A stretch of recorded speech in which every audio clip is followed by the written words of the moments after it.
Hey everybody, Dustin Dopirak here, a new guy, Ramey.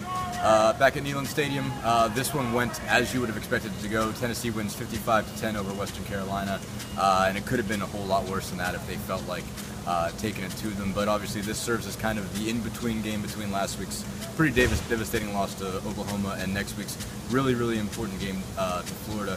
If nothing else, this week had some interesting storylines.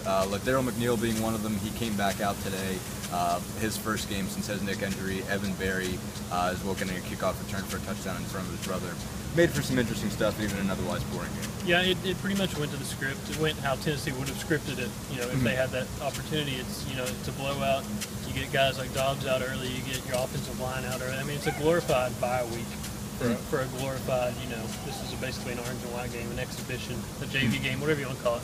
And that's how it played out, and that's how Tennessee wants it to play out.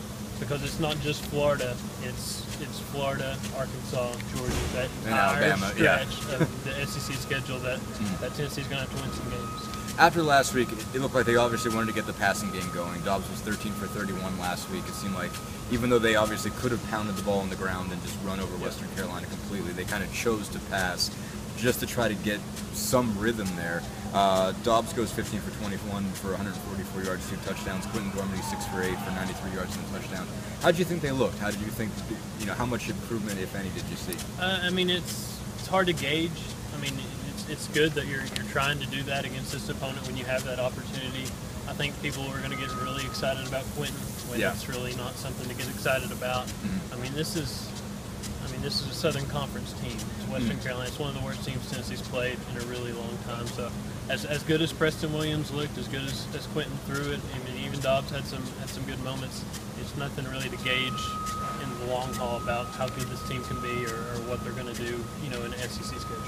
There's obviously, I don't know if I want to use the word fool's-gold, but certainly, like you said, I mean, this was a team that they're blatantly superior to, but do you still think it was important to have this game in between Oklahoma and Florida just to get their minds right? Yeah, I mean, this is a bye week basically where you're getting game time snaps, as Bush says, with fans in the stands.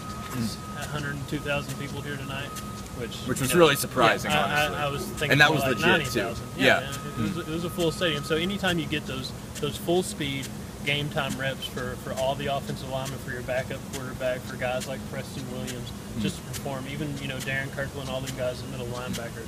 Anytime you get those, it's invaluable. Absolutely. Next week it gets really real. At the Swamp, at Florida. Haven't won there since 2003. Haven't beat Florida at all since 2004. Off the top of your head, what do you think happens next week? I just can't. It's hard to predict Tennessee would win because they haven't in so long, but it's hard to imagine. I mean, Tennessee is the better team. It's to the point where Florida's not the bigger brother anymore. It's Tennessee right now. Florida's in the rebuild that Tennessee was in. You have to go down there. And they're further behind on it. And you have to, you're more talented at just about every position. You just have to go down there and win. Absolutely. All right, thanks a lot, guys.